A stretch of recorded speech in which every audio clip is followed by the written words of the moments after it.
Hello everyone. In the previous lecture, we were discussing about the social system, which is a part of inquiry training model by Richard Suchman, wherein we saw what is social system and what does it describes.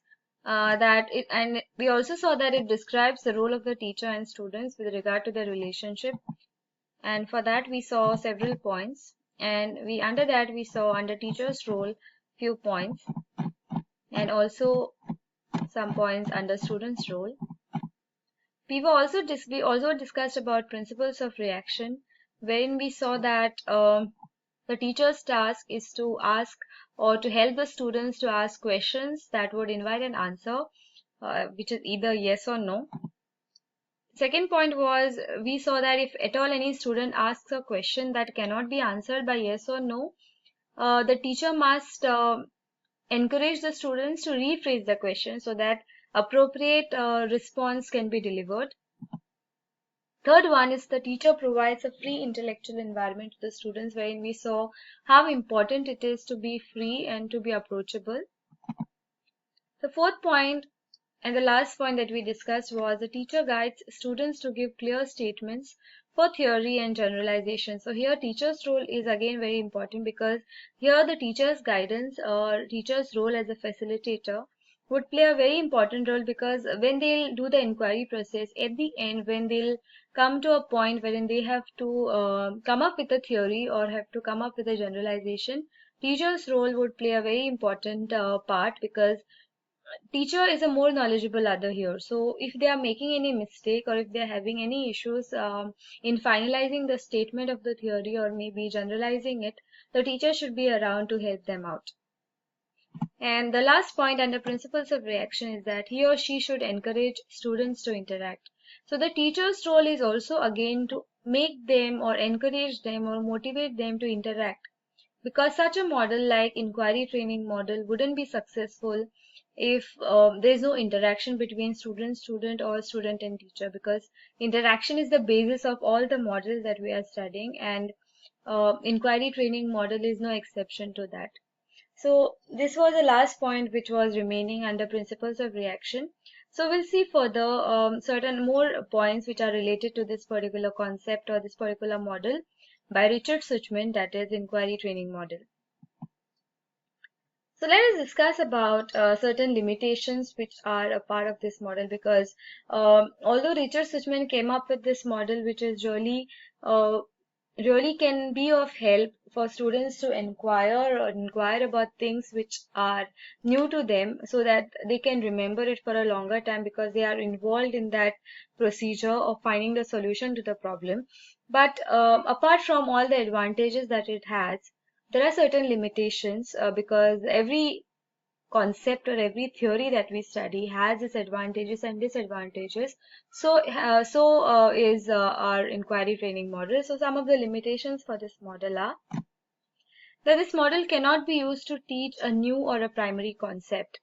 Now, what is the reason behind this? Because inquiry training model is such a model wherein the students would require certain basic knowledge about the concept that you would pose in front of them as a puzzling situation or a discrepant event. So it is important that they should have some basic knowledge. But if you are in a process of introducing to them a topic which is totally new or something which is very primary or basic, it would be a bit difficult, and inquiry training model cannot do justice to teach such a topic. So you have to be very careful about which topic you will choose for this particular model. So it has to be something about which the students have some idea of. So it's very important to choose also the topic very wisely. Second point is, not all students are capable of independent inquiry. So some students can lag behind in the process. So sometimes it so happens that our classes are so diverse. We have students of different abilities, competence, and their own strengths, we can say. So we cannot expect all of them to be very good at inquiry or very good at understanding that process.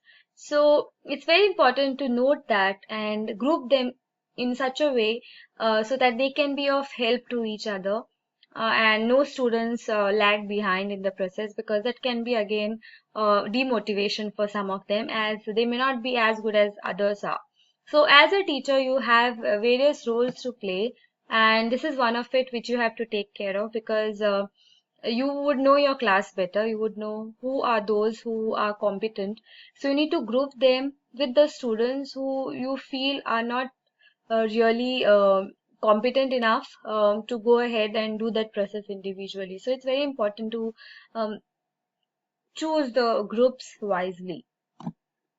The third point is that teacher, if not resourceful, may not be able to facilitate the process of inquiry. Now, what is the reason behind the teacher, or why we need a teacher who is a resourceful person?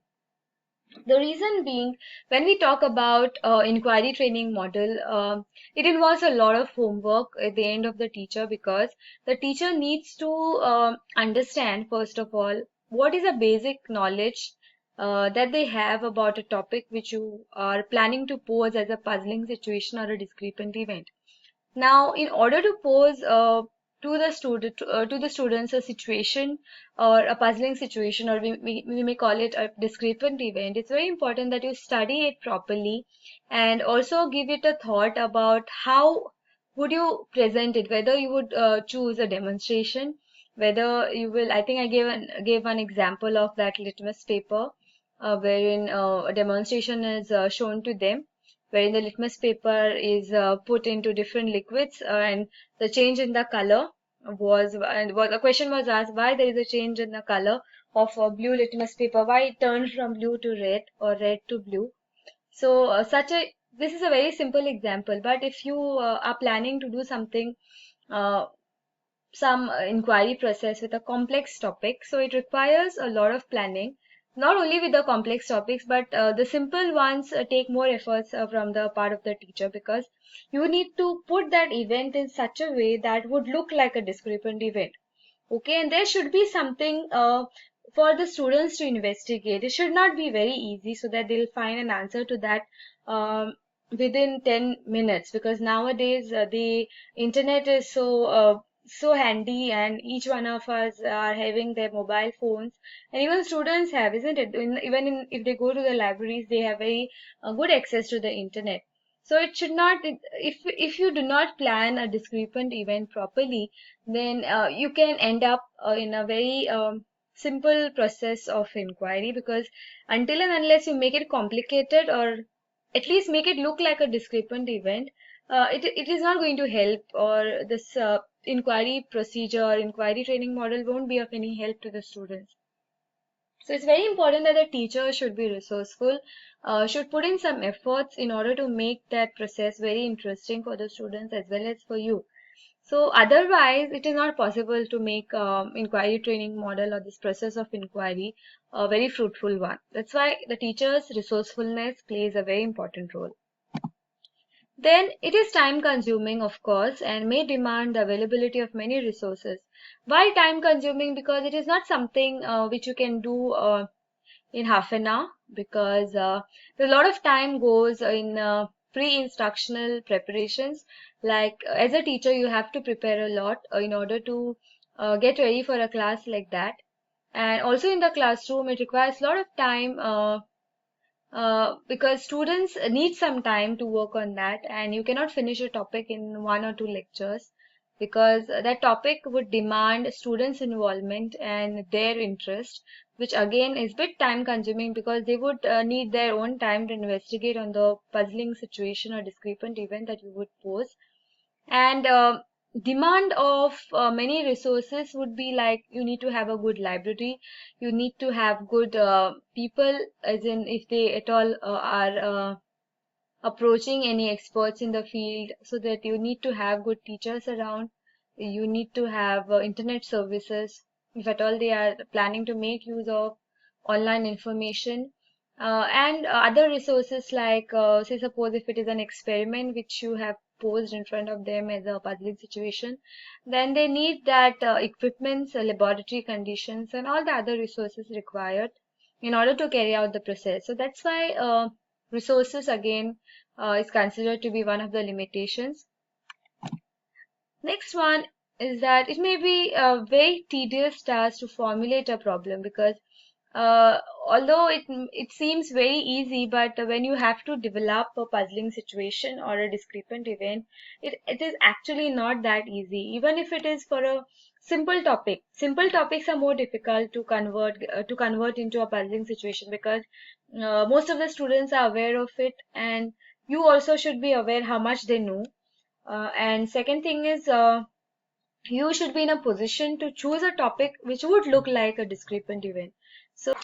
So that's why it is considered a very tedious task.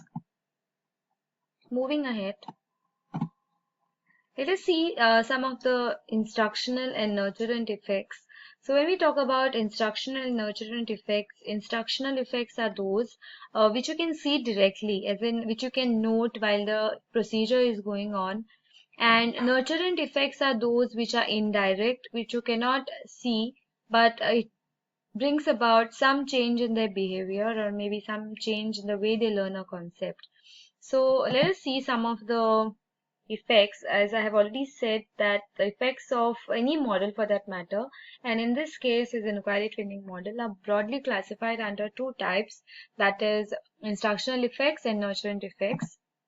So when we talk about instructional effects, they are more to do with the two domains, that is cognitive and psychomotor. So we know what cognitive domain is, and we also are aware what is the psychomotor domain. So let us see what are the instructional effects, or what are the direct effects inquiry training model can have on the students when you make use of it in your class consciously. The first one is scientific process. Now, when we talk about scientific process, it makes aware the students how you are supposed to go about a topic, or how you are supposed to go about inquiring a particular concept or a particular situation, which we call a puzzling situation or a discrepant event, in a scientific manner. And they, in a way, learn the process very well, because they go through that and come up with a solution to a given problem. The second point is strategies for creative inquiry. So when, as a teacher, you pose in front of them a puzzling situation or a discrepant event, they have to be creative in order to come up with a solution to the given situation, because everyone is working on the same concept, or maybe we can call the same situation. So you need to develop those strategies, or in a way you need to work on those strategies which would lead you to a solution to the problem, because it is not that easy to think about a situation which is very new to you. So in a way it develops that ability of creative inquiry, we can say. Then the third one is tentative nature of knowledge. So when you go through such a process, which will allow you to read more about it, and it helps you also to read something extra than what is given in the textbook. So in a way you realize how the knowledge has evolved over a period of time, because when you're inquiring about something, you definitely look at the origin of the given situation, and you see till where the knowledge has reached, or where till where the information is available. So while doing that, you come across a very important process of evolution of that particular knowledge, and you also understand that knowledge is something which is very tentative, and it can change over a period of time. So if you really if someone is really working on a given concept, then there are chances that whatever that we are considering to be true can be denied after some time, if it is considered to be, if the explanation or justification that is given for the change in the given knowledge is relevant. So students, in a way, understand this concept, which as a teacher you don't have to tell them that knowledge is tentative, but they realize it or they learn it while they are undergoing that inquiry process. So these are some of the instructional effects. We'll discuss more about the effects, that is instructional effects and nurturant effects, in our next lecture. So if you have any queries related to the points that we discussed, even if it is related to principles of reaction, or for that matter any concept till which whatever that we discussed in inquiry training model till now, and also about the limitations, please feel free to ask it in the chat box. Thank you.